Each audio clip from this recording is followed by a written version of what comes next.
I never found it. Awesome. Hello, everybody, and welcome to another live edition of the Markdown Podcast. My name is Nick Cummings, joined this week by Danny Hernandez and Chad Big Bad Johnson. James Gisanti is on assignment this week. He was actually at AEW Dynamite, which we will once again be reviewing here tonight. But keep an eye out for some stuff from James. He's already got one video up on YouTube, and there might be some more coming. Anyway, let's dive right into the main event because this was the most hyped match on this card. Samoa Joe versus Minoru Suzuki for the Ring of Honor World Television Championship. I was so excited for this. Somebody was 100% going to die. And it definitely started that way. The match started with just an absolute chop fight, for lack of a better phrase, which I found funny because the first match started the same way as well, but we'll get to that later.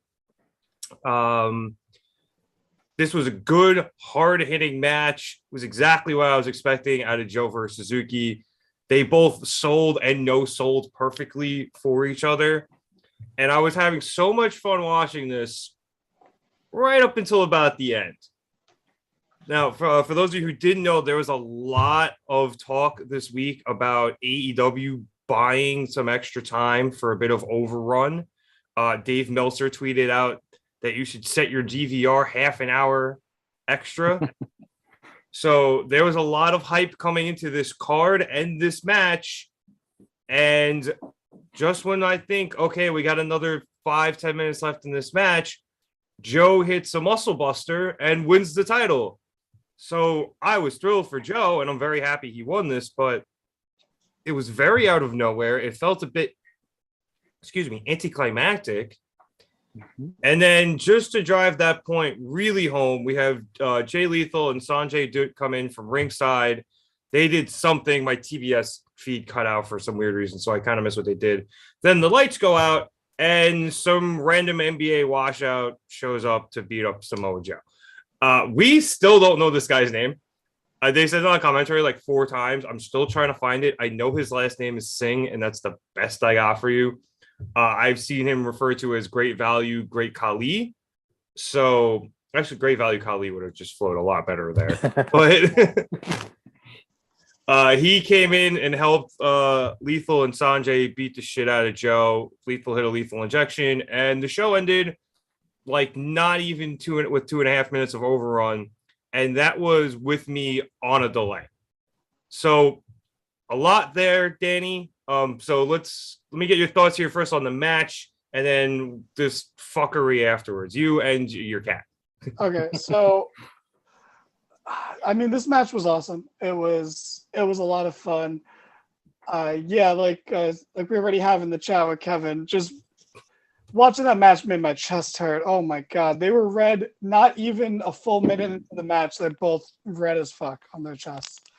That's my wire. Okay. So the match was hard hitting. It's great. But that, man, I'm sorry to gloss over how good the match was because what a limp ending. Like, that's good word for it.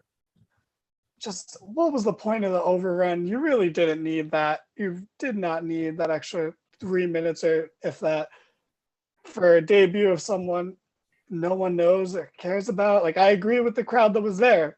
Who are you? Like, what? I don't know. Who the fuck is that guy? I don't know why we should care. I'm more happy that Jay Lethal is on TV doing something than any of this stuff. And, not to complain because the match was great, but it'd be nice if Suzuki could win a match on AEW, He's always there just to lose. But the matches are always great. Like, they always feel special. But, let's give him a win, But other than that, like, it's hard to remember how good this match was because of how deflating the ending was. Yeah, we're getting live texts from James right now. He said the after show was amazing. So whatever happened after they went off air was probably better than what happened as they went off air. So maybe they just should have showed that. Hopefully we'll be able to get that to you. We'll see what James is able to do. I did find the only good part about this debut was I thought Shivani sold the shit out of it. Yeah. Dude, like Excalibur was like, I don't even know who this guy is. Because he's not a wrestler. That's why Excalibur didn't know. But the second time he was stumped tonight, and in this match, but Shivani was like, oh, I recognize him. He's from the AEW like training facility. He's former NBA player, something Singh. We'll try to get you that name. Or if anybody's got it, please throw it in the chat because I don't know. They were saying it so damn fast. But that was kind of the only thing that I thought was good about this. Like at least they would try to explain it. But other than that, Chad, like Danny said, this was just deflating and just a limp ending.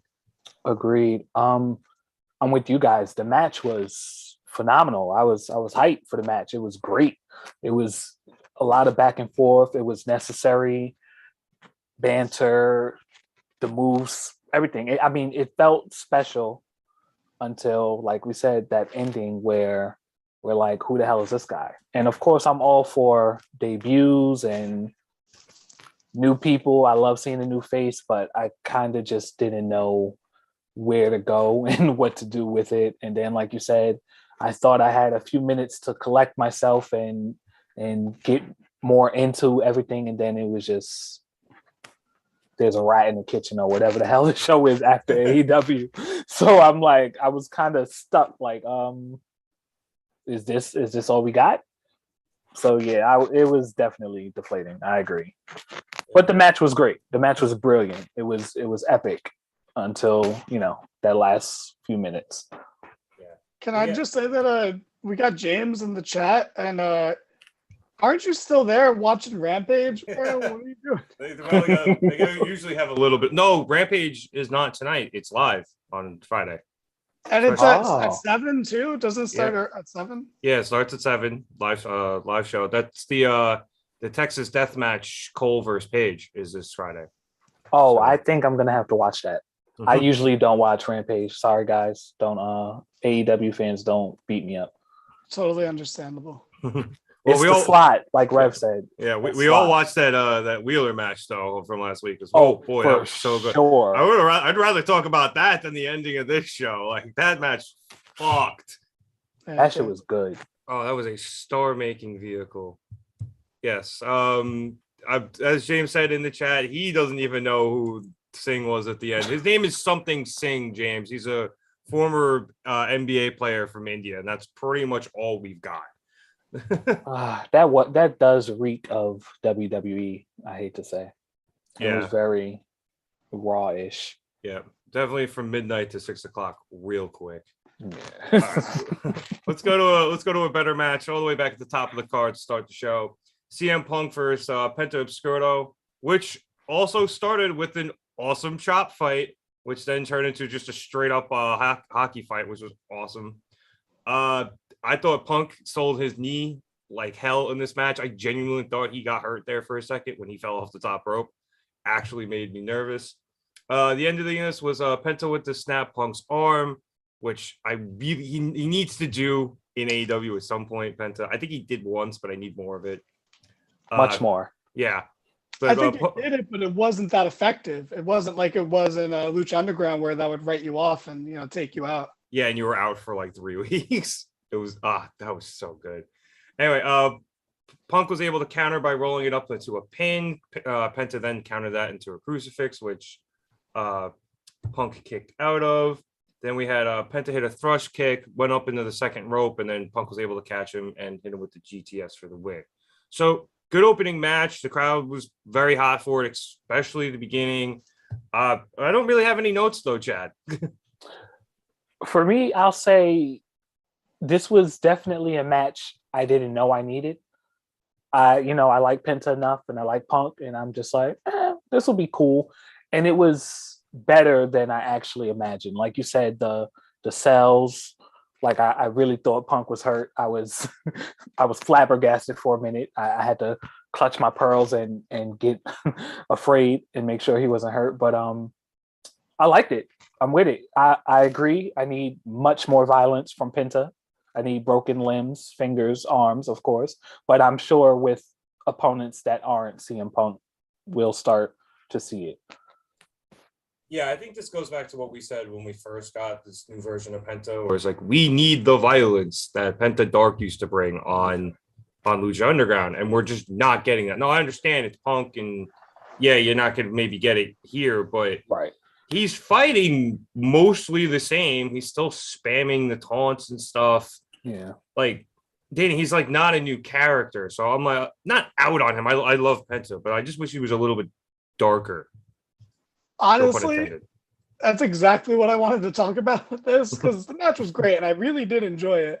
Like, I love the way he caught Penta for the GTS to the end. Very cool.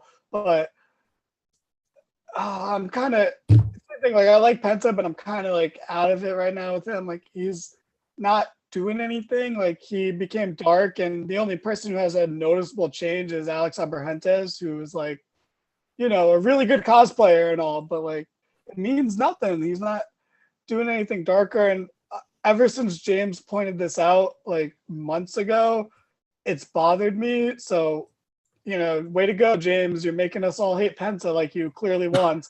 But dude, he needs to stop with the Zero Mero like all the time. It's literally like more than he does moves. He does this taunt.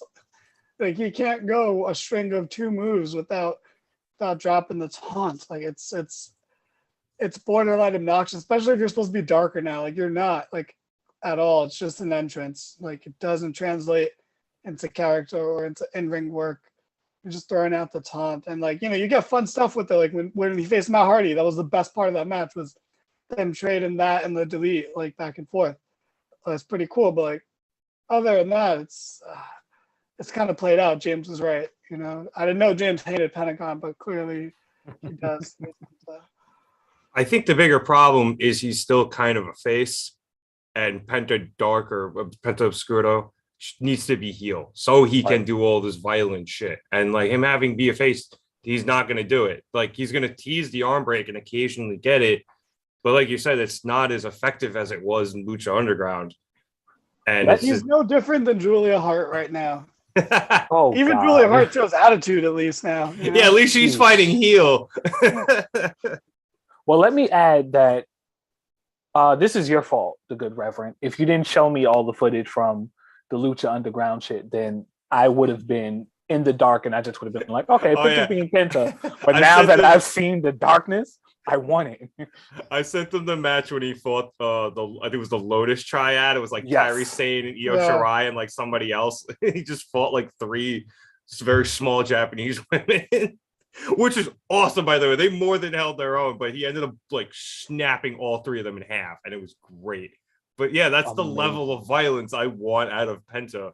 Even if, you know, he's not going to be fighting women, like, I want you to be snapping people's limbs off. I agree. I mean, if anybody should be talking, he should be talking about it more than fucking Ronda Rousey does, because that was his whole thing for such a long time. All right, let's move on here. We had a quick Jericho Appreciation Society promo from earlier in the day when they landed in an airport. Jericho, Garcia, and Hager, who was oddly shirtless, got off their plane, and Jericho started to talk some shit. And then we see Eddie, Santana, Ortiz in a car. They say it's on site and we can get you anywhere. Pull off to reveal a laid out, not 2.0, and somebody stole Angelo's shoes, which is great. And then they jumped right into the next match, which was a lot of matches on this card. Jurassic Express versus Red Dragon for the AEW Tag Team Championships.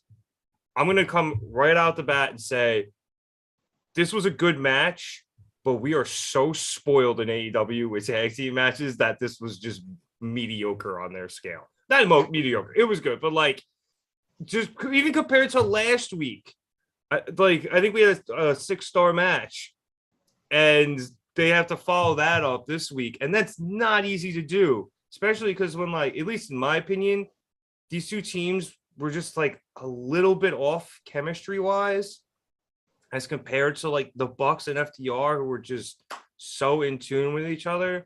So, I mean, it was a good match. The ending sequence 100% saved it, though, at least for me. Really helped bring the crowd back into it. There was like a whole whirlwind of moves. I wasn't even able to write them all down. But that sequence ended with Jungle Boy hit a swinging DDT off of Luchasaurus's back onto Kyle O'Reilly, rolled out of the ring.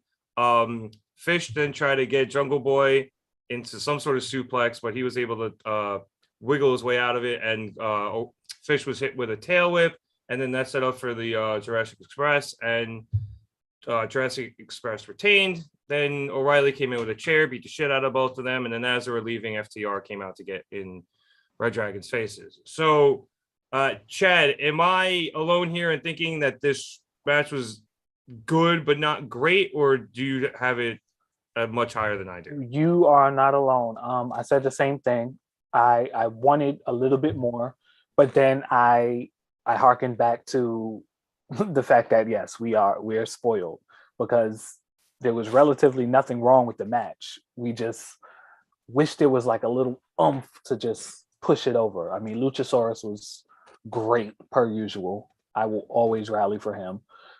I agree with you. I do think Jurassic Express and Red Dragon's chemistry is a little I guess I'll just say unbalanced for now. And maybe that's because Red Dragon needs to maybe do a little more or just have a few more matches.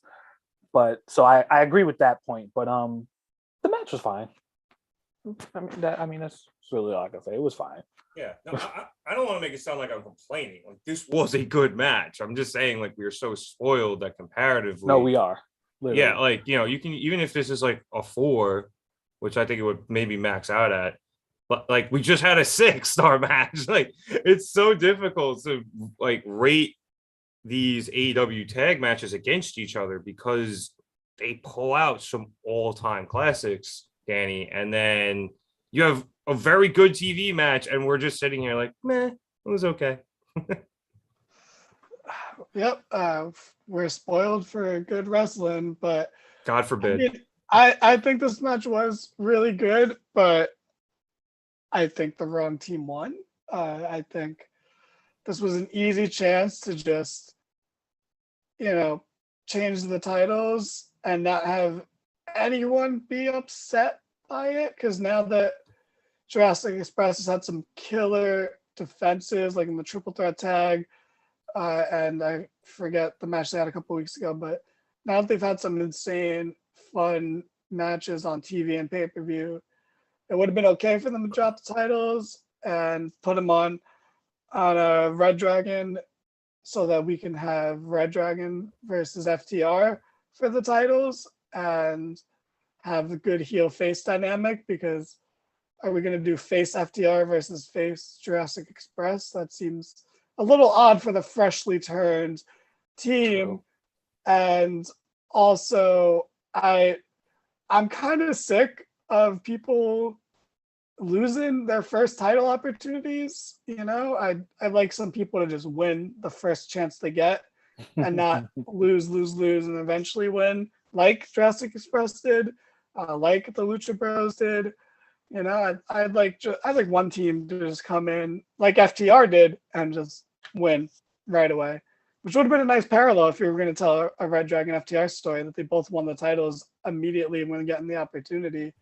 But that being said, I love Luchasaurus, so him being champion still is fine with me ultimately. But I feel like this was a wasted opportunity to just have a shock title change, because I don't think any titles are changing hands on Rampage or at this Battle of the Belts show, which just totally I forgot was coming up, because it doesn't feel like it, because title matches are all over the place in AEW, not on Battle for the Belts.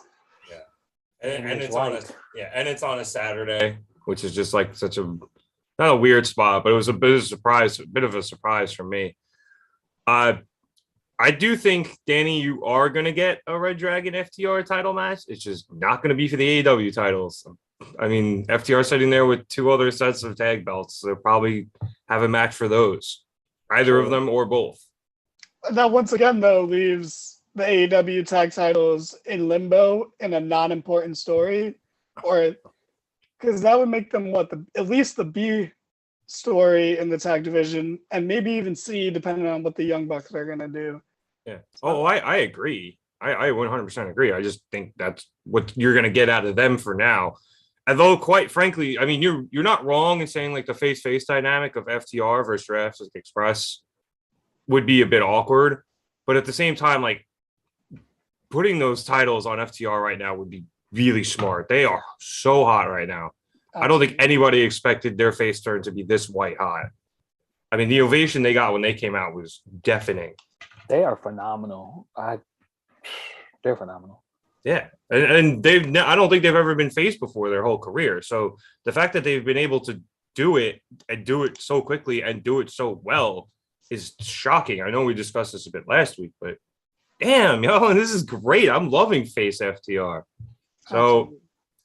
Yeah. The other thing with Jurassic Express is they do have whatever this Christian thing is going to end up being.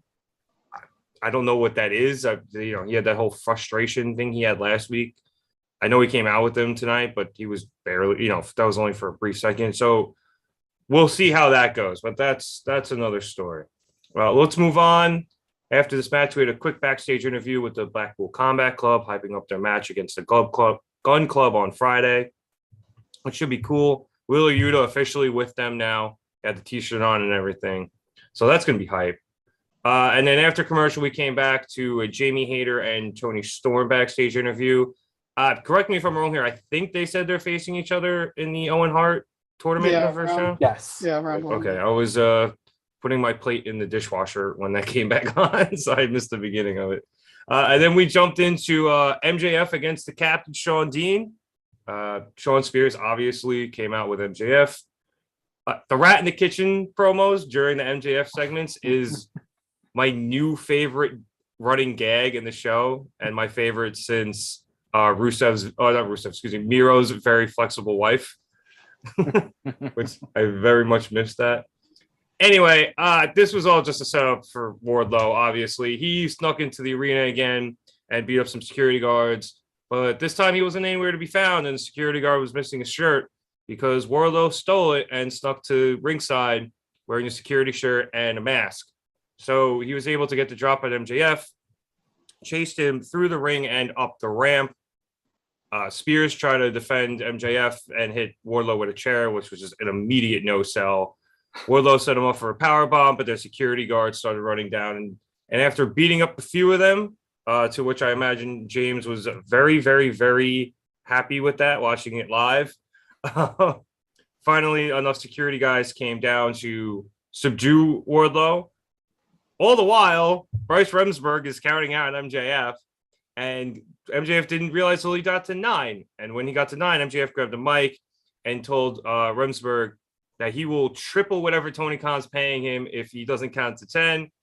And Remsburg says, fuck it, and counts to 10 anyway. So Shawn Dean now holds 2 victories over MJF. Good for the captain.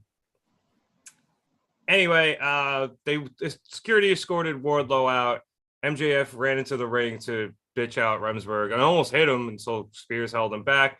And then we cut backstage to Wardlow kicking shit out of more security guys, grabbing the camera and saying that he's going to make MJF's life a living hell until MJF releases him from his contract. So, Danny, I'm going to go to you here first because you have probably been the most down on this whole Wardlow sneaking into the building everything week. But I thought this was at least a bit more of an interesting wrinkle than in past weeks. So I'm curious to hear what you thought about it. So I'll start with some positives. I loved MJF grabbing the mic and trying to talk Remsburg out of counting him out. I loved that. That was really fun. And I loved Bryce, playing up to it and then still counting 10 anyway. That's awesome. I like that Shawn Dean is getting joke wins. Like, I guess he's cool because I feel like this doesn't actually make him look good. It just makes him look. The joke is that they're losing to him, so that kind of implies that he's not very good. But other than that, I'm not a fan of this. I wish MJF was doing something better, like going for the title. Like, it's kind of being discussed in our chat right now, but this is the filler feud and that's fine. But oh boy, like MJF's finally we have some progression now for next week. MJF he's gonna stick it to Wardlow by having him face the Butcher. Oh my God, every time I diabetes, oh my God. Oh God, I wish Nick M was in the chat for that joke. I got it. That was quite the pun.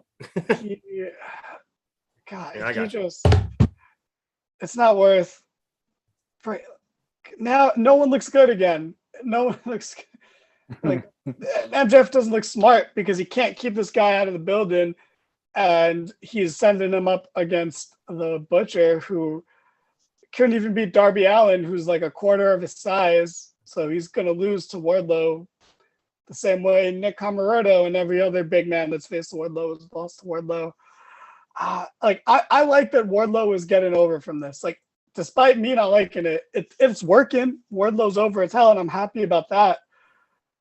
It's just, this is one thing I don't like anymore in wrestling, and they're not gonna make it better for me. It's just, I don't know. Like I said a couple weeks ago, no offense, James, but your favorite wrestler has ruined this kind of trope, with the whole Nexus stuff. But wow, throwback of the day, the Nexus. Yeah, I have no disagreements. I will point out, just to put a bow on what you were talking about, the Butcher. There was a later backstage interview segment with MJF, Sean Spears, and Smart Mark Sterling, where MJF asserted the fact that he has the right to book Wardlow whenever and against whomever he chooses, to which he just paid off Jose, the assistant, for the use of the Butcher against Wardlow next week, just so we have all that straightened out. But this would also kind of imply that Tony Khan's in on it, because I understand that MJF is Wardlow's boss, but I don't think that gives MJF the right to book matches for the show, especially against other AEW contracted wrestlers. So that means he has to be running all this by Tony Khan, who has to be like okay with all this. So, well, Tony would be stupid to not have Wardlow wrestle on his show. Yeah, but he would have to be in on all this. Kind of would link Tony Khan into all of this. Like, he's okay with the security keeping Wardlow out. Like, he's okay with the large security presence at his shows. Well, I mean, I imagine it's almost like, I mean, even, like somebody who's contracted to another company working the show. So like, even like Suzuki, he works for another company, but he worked the show tonight. So I imagine it's kind of like that, where if MJF allows Tony to book Wardlow, then Tony's going to book him because he's a draw and he's really good. And MJF can be like, okay, well, I'll let you book Wardlow, but it's got to be against the Butcher. And Tony's probably gonna be like, okay, sure. Wardlow on my TV is ratings and money, so he'll take it. I imagine, like, in kayfabe, it's something like that. At least that'd be my guess. So Tony Khan's a punk then, and MJF is the big shot. Is that, which I can accept that, but only when it comes to Wardlow. It's not like he has that contract with Spears or FTR, if they're even still in the Pinnacle. It's only Wardlow. But I'm sorry, Chad. Danny and I have been talking for about 10 minutes without you even getting a word in here. No, you're fine. What is your opinion on this new wrinkle to the MJF Wardlow saga? Okay, so everybody knows when it comes to this segment / storyline, I am 100% riding with Danny. I didn't like it from the beginning. I still don't like it. However, I will say tonight, for once, I don't know why, just something in my mind, I kind of switched off the politics and the storyline and just enjoyed. I kind of wasn't too critical or too judgmental. I just enjoyed Wardlow beating the hell out of multiple security guards. I love the getting hit in the back with a chair and not even batting an eyelash or blinking. I was cool with the over-the-top loss for MJF. I don't know. It was enjoyable. I still don't like this trope or this particular situation, but for tonight. The new wrinkle, as you said, it was enjoyable. I let my guard down and I just let it be. It was cool. I think you said this, Danny, but I think the best thing to come out of this is Wardlow does have a match next week. So at least we have that, and this for now will stop. So we'll move on here. We had two quick backstage vignettes, or not even backstage vignettes. Darby challenged Andrade to a coffin match going into commercial, and then coming out of commercial, there was a Malachi Black promo. He threatened somebody. I missed who it was. I think Fuego, wasn't it? I was going to say, did he say Fuego? I'm 90% sure he said Fuego, which I rolled my eyes at because that's why I was video package on Fuego, man.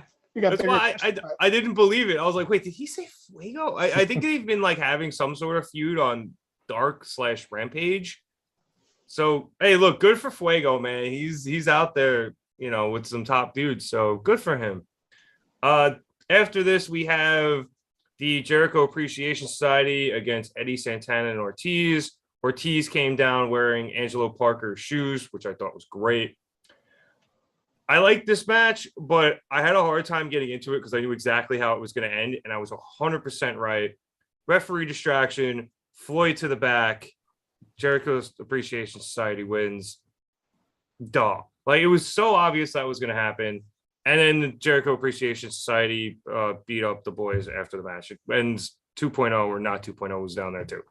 Like, I wanted to like this match, and I guess I did. Like, it was violent enough, but I knew how it was going to end, Chad. And then the other thing is I need this feud to be escalated far above where it is, like yesterday. I need more violence out of this. I just need more. It's taking too long. Give me blood and guts now. I don't care who the other two are. Just do it. On top of not being in love with the name of the stable, I've just been calling them JAS. I am utterly not in love with this feud or storyline at all. I'm kind of disinterested in all Jericho for the time being. It was kind of a bathroom break match for me because, like you said, it was predictable. I knew what was going to happen. It was enough violence to carry me over, so that was okay. But I went to eat and I came back and went to the bathroom and watched it a little bit and texted and played a game, and then we're just waiting for it to end. I don't know.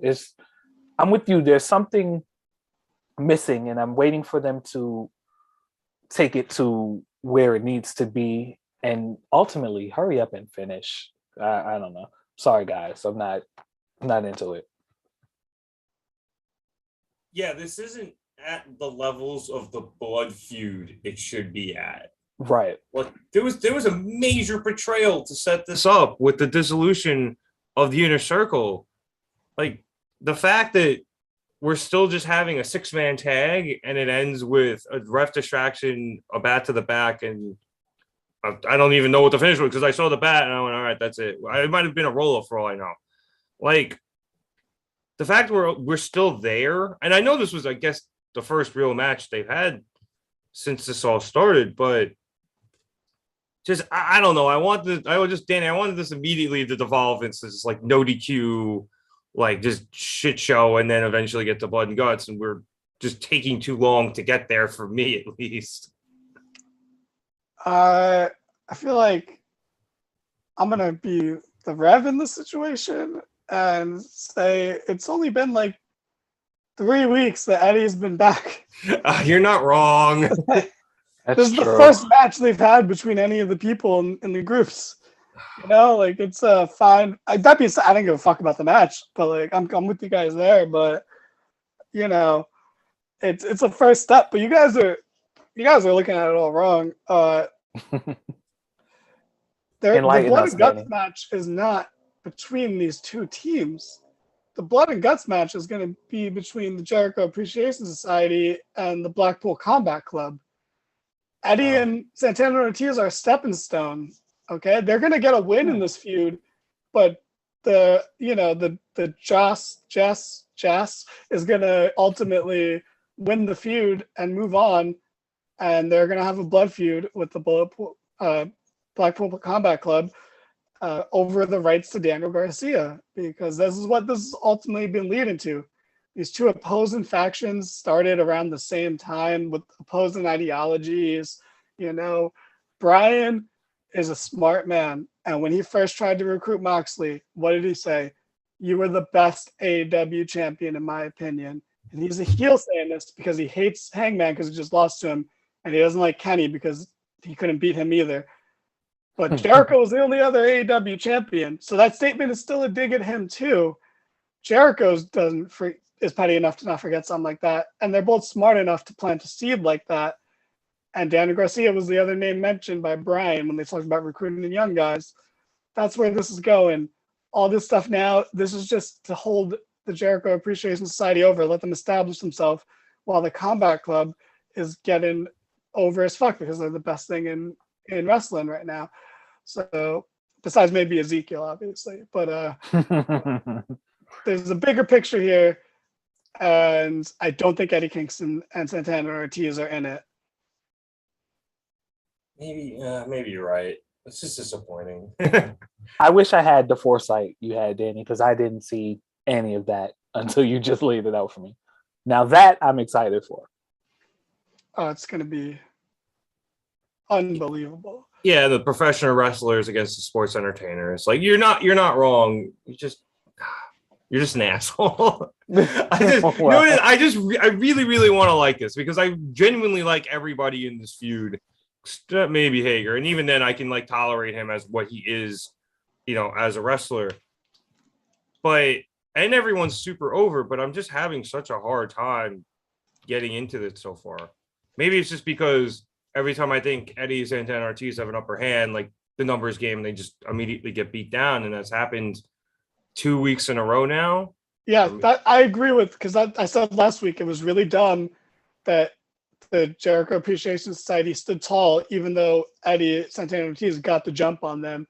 I thought that was really dumb. So yeah, it does feel like, like just defeating, because they now have pretty much always been down. They got 1 week of shine, but every other week has been them down, including, when the group formed and they betrayed Santana and Ortiz. So it's an okay feud.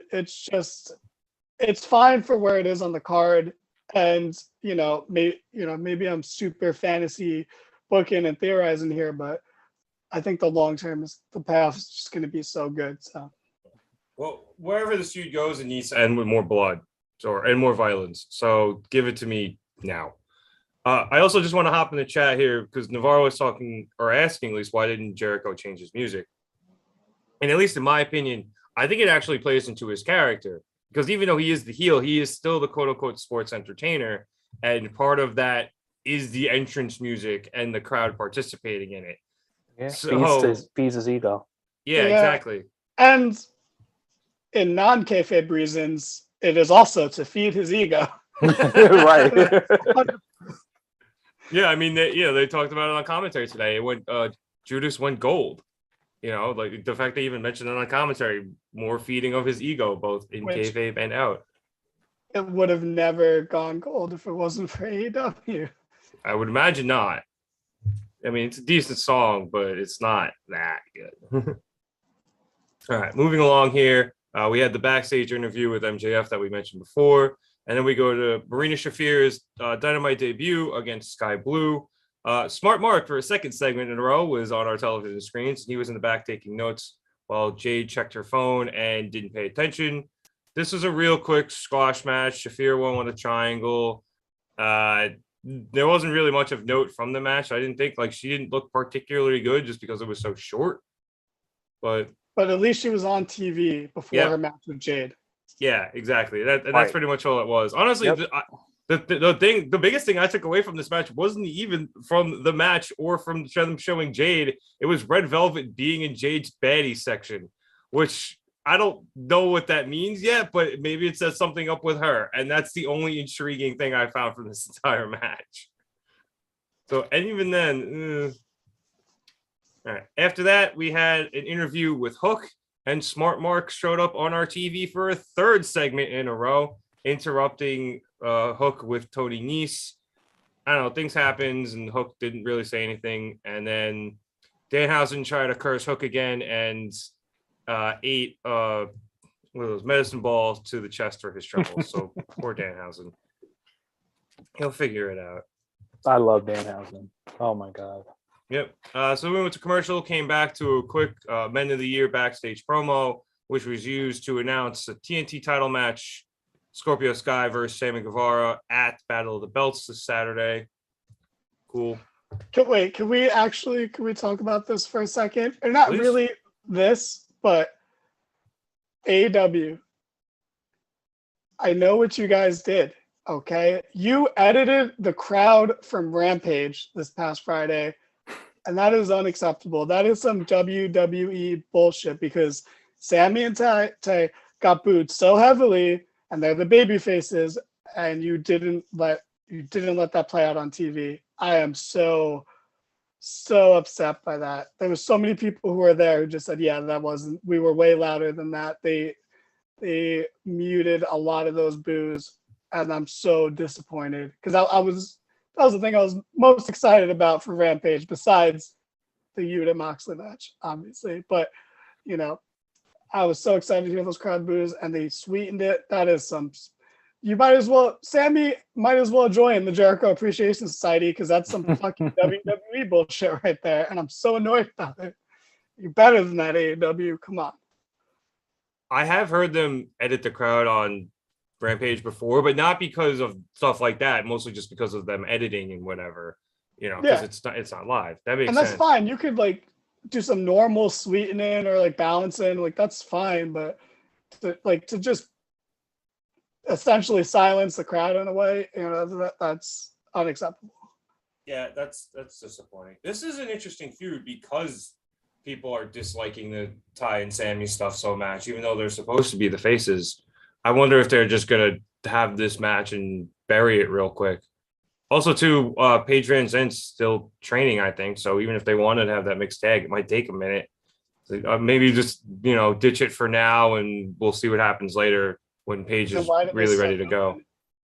I don't know, but it's not working. So just have the title match and move on with it or from it. At least that's what I would do. For whatever reason, everyone hates Ty and Sammy together when they're on AEW television. They're unlikable. It's funny. I watched the vlogs and I loved them on the vlogs, but I watched them on TV and it's just this ain't it. Also, we don't know all the details of their personal lives, but from an outside perspective, we saw Sammy propose to a girl on TV, and then a couple months later, he was with Tay, and then on TV as well. That's some fuckboy shit, and he's getting a fuckboy reaction. Well said. It's probably part of it. It's probably part of it. Well and said. I think the other part of it is this angle just sucks. Yeah, this angle is pretty bad. It's odorous, to say the least. And there's certainly, and the promos from it haven't been great. And Ty and Sammy just saying they fucked on the belt or with the belt and then destroying a car. It's just, that's fuckboy shit, at least TV wise. So it just hasn't been great, which is disappointing because I want to see Ty and Sammy do well, but it is what it is. All right, let's move on to a great match. Ricky Starks and Powerhouse Hobbs against Swerve Strickland and Keith Lee. There was so much fucking swag in this match. Holy shit. This was awesome. I'm very happy for Ricky. I know they talked about this on TV, but having been displaced from New Orleans after Katrina and now being able to wrestle in AEW on national TV in his hometown is really awesome. So I was really happy for him. There was one point you could tell he was a little emotional, but he kept it together. There's so many cool spots in this match. I'm not even going to be able to talk about all of them, but Ricky almost killed Swerve with that spear when Swerve did the dive into the dive roll into the ring and jumped up and he fucking speared him right out of midair. That was awesome. Towards the end of the match, Taz came out, huge EC dub chants, and Taz ended up ended up. You spoke Chad, and I did the both of you and Taz in my head. Apologies. No, it's okay. Taz ended up getting involved in the end of the match when Keith Lee went to hit the ropes, and Taz grabbed his leg, allowing Hobbs to recover and hit Keith Lee with probably the most thunderous spine buster ever, just between the weight of those two men. So this was really good. I saw some people saying it was match of the night, Danny. What do you think about this? And where do you think this feud, if it continues, is going? Also, Swerve was on Dynamite in a match, which was cool. Yeah, feel the same way about Keith Lee. I agree with Kevin in our chat, who said, I'm mad Keith Lee and Swerve had such good chemistry. Because I don't want them to be a tag team, I think they're both single stars, and I think the tag division's a little too stacked right now. So everything's a little too stacked right now, to be honest. Yeah, but this match was awesome. Now, if I had to nitpick, I'm upset Keith Lee took the pin. Other than that, this was fantastic. I don't even mind that the heels won. I've accepted the fact that when you come to AEW, the same way if you get called in from NXT, you have to feud with Dolph Ziggler. If you come to AEW, you got to feud with Taz, and that's just how it is. Okay, and that's the world we live in. At least it's the young guys now, and it's not Brian Cage. Hobbs pinning Keith Lee is a big deal for him. Yeah. True. Okay, fine. If I'm going to put another nitpick, it would have been nice for Ricky Starks to get the pin in his, in his hometown. Yeah. But that's, again, not a big deal because he still got the win, and the match was amazing. I didn't expect it to be so good. I think that's why you could say it stole the show, because you're looking at the card, you're thinking the tag title match would be the best match, you're thinking Sho Suzuki would be the best match, and then this match just fucking comes out of nowhere, and they go crazy with it. It was so good. I'm not a huge Swerve guy because I just didn't watch his time in NXT, and he was kill shot in Lucha Underground to me, so he was like the fourth best mass wrestler in Lucha Underground. So, it's, but he's in here. He's putting over Starks. He's not coming in and steamrolling other people. He's fitting in nicely. He's above a guy like Tony Nese, way above a guy like Tony Nese, but he is below, obviously he's below like the Punks and Danielsons of the world, but he's in a good mid-card spot. And this feud has produced some good matches and some good segments. And I just feel like we're going to get like a tornado tag of some sort for this, or we haven't had it in a while. Maybe we get a parking lot brawl, like we had with Best Friends and Santana and Ortiz. Something like that would be a nice way to wrap up this feud, because this is leading to Swerve and Lee getting a big win in a bigger match. So they have to up the stakes in some way with some sort of stipulation. You know me, I love me a good tornado tag. I will gladly take that. Maybe we do the Jericho Appreciation Society stuff in a parking lot brawl. That seems like it would be up their alley. So maybe. Chad, as our resident NXT guy, now we have Swerve here on AEW. Since you don't really watch too much Rampage, I'm sure this is the first you've really seen it in AEW. So what'd you think of his Dynamite match debut? I think this was his first match on Dynamite, and if it wasn't, who cares? What'd you think? I'm calling it match of the night for sure for me. Absolutely. I'm with you. The swag in the match was like, it was just oozing off the screen. Like so much charisma. Yeah, like it was ridiculous. I'm with Danny where I feel like everyone in the match is has such great potential to be like these big, great single superstars, but it all flowed. It all made sense. Everything about it was good. Like I want to nitpick, but I really can't. There's nothing I can nitpick. It was great. Like it was just great to me. I don't know what else to say. Yeah. Well, you know what else? I'm sorry, because you just said about like we're saying earlier about them being single stars. That's what this match felt like. It didn't feel like a normal like tag team match between two tag teams. It felt like, like a main event tag match between single stars, but just so happens one of those teams are in a group. They're not a tag team, but they're in a faction together. Right. So they do tag it often enough. So they win the match because they are the more experienced in this scenario, whereas, like Keith Lee won the singles match, or the singles match to go either way because they're single stars, but the tag matches are going to lean towards the guys who are in a group together as opposed to the guys who are just teaming together because of common enemies. So that kind of makes sense.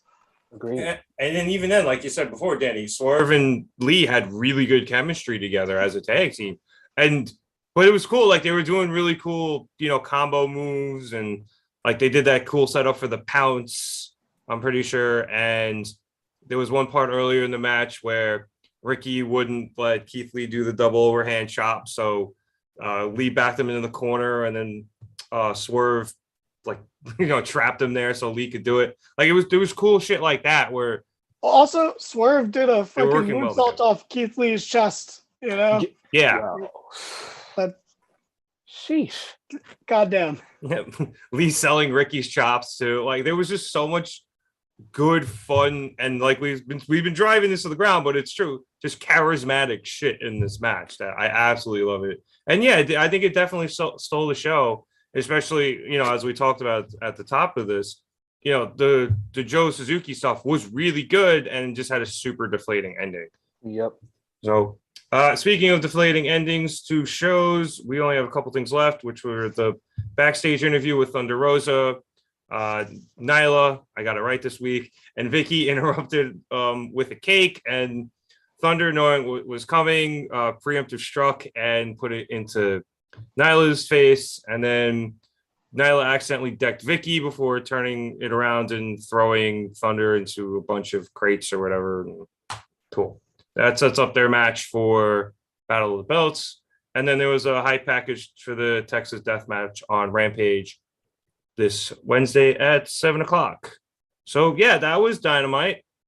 It was good. I think they slightly overpromised. Just a wee bit. Yeah, just I think just more for the end. I think everything pretty much delivered tonight. There was a lot of stuff on this card, a lot of matches. It was like 7 or 8 off the top of my head. And I think they all did very, very well for themselves. And then just all the hype with, like we said this before, all the hype with we're going to have Overrun and, and this big match with Suzuki and Joe. While it delivered, it did end up falling flat. And I hope it doesn't take away too much from what I thought was a great card. Yeah, no, it was a stacked card. The show was good. It was good. Even with I don't want to say botched because it was clearly planned, but even with the lackluster ending, it was still a good show. Yeah. Also, shout out to Zeke for popping in here to hear what Chad sounds like, because apparently he hadn't in a while. All right, yeah, that's a good point, Kevin. Yeah, this match, the match with Starks and all them, is the reason why we thought Jurassic Express versus Red Dragon was meh. Agreed. It was well above meh. It was just a matter of, if you compare it even to something like this, you're just like, oh, it could have been better because this match like super delivered and that match delivered enough. Yeah, so spoiled. Yeah, this match was Amazon Prime and that match was, standard 3 to 7 day delivery. It got there, but yeah, you're right. We are 100% spoiled by the 2-day delivery. It's ridiculous. All right. We're going to wrap things up here. I want to thank you all for watching, and a lot of activity in the chat tonight, which was great. I know we didn't get to answer everybody's stuff, but you guys seem to be having a good time in there. So thanks for participating. Be sure to like and subscribe. I know James isn't here this week, although he was in the comments for a bit. Like we said, we will be getting I think a little bit more stuff from him. And then if we hit 100 subscribers, we will then have him rap and he will dye part of his hair green, which I really, really want to see, especially before the summer. So thank you again for watching. All the social media stuff will be in the description once YouTube lets me edit it. And so for myself, Danny Hernandez, and Chad Big Bad Johnson, we will see you next time here on the Mark It Down Podcast.